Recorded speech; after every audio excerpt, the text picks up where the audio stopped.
So if you're anything like me, sometimes all you want to do is get into a good story because that's what we like. But what if I were to tell you that there's a new Lovecraftian horror story that will make you curious about what might exist beyond human understanding? Maybe you want to cuddle up with a blanket and a book with a cup of coffee or a cup of tea, but actually be sitting at your gaming setup, ready to play all your video games.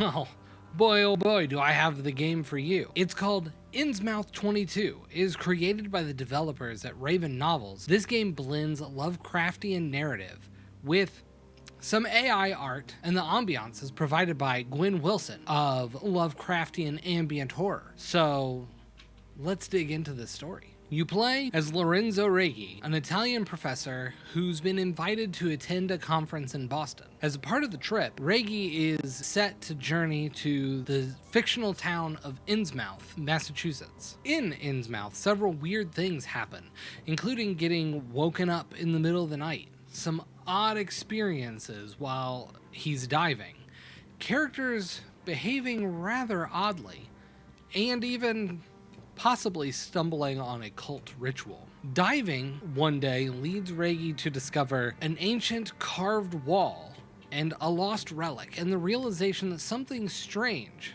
is happening with the algae in the area. At the conference, things get even stranger as characters reveal that the invitation to the conference may have had ulterior motives. But as the story continues, Righi will unravel the mysteries of what's going on in the world around him, even some mysteries that have been existing from his childhood. I'm not going to give you any spoilers, but the story is definitely worth a read. Overall, I did like the story of Innsmouth 22. It was compelling. The characters were interesting. I found myself continuing to come back because I wanted to know what was going on.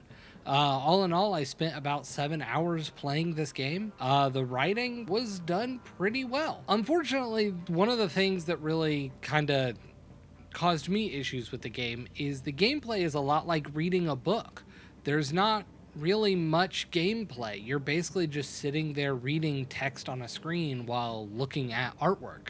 There are some moments where you get to pick and choose how Righi is going to respond to situations, but this isn't all the time, and I'm certain that it's going to change the way the narrative unfolds as you make different choices. There is a lot of AI art in this game.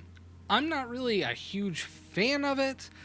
There are times where even the art may not really make sense. Like, there are a couple of scenes where they're diving in the bay, but yet all of the characters are still dressed in trench coats and ready to, I don't know, walk around town for the day, I suppose. I do wish there were some finer details, because sometimes I would even forget which character was which honestly wasn't even helped by the fact that there are 4 characters that all have very similar names, and 2 of those characters even have the exact same name. I will admit, though, it did help with the environment. The way that the story and the text is written is there's not much description about the environment that you're looking at, so it really relies on that artwork that you can also see on the screen. So it was helpful to see, okay, so now we're at sea. This isn't just happening somewhere, or now we're in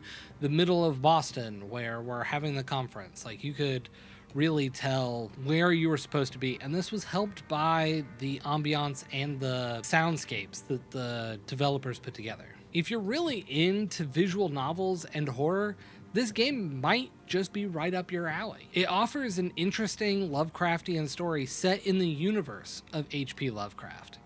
However, this simply wasn't my cup of tea. I found that even though there were times I could influence the story, I wasn't as involved in the narrative as I would like to have been.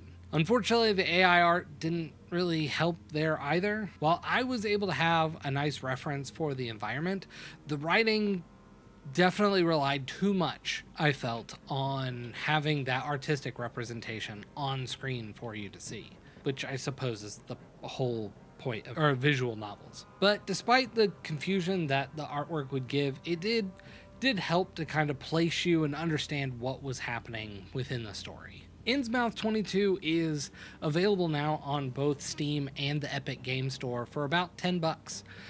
Let me know your thoughts on the game if you end up picking it up, and I definitely want to know what happens, or what did you choose to do with the map, and what happened to you after that.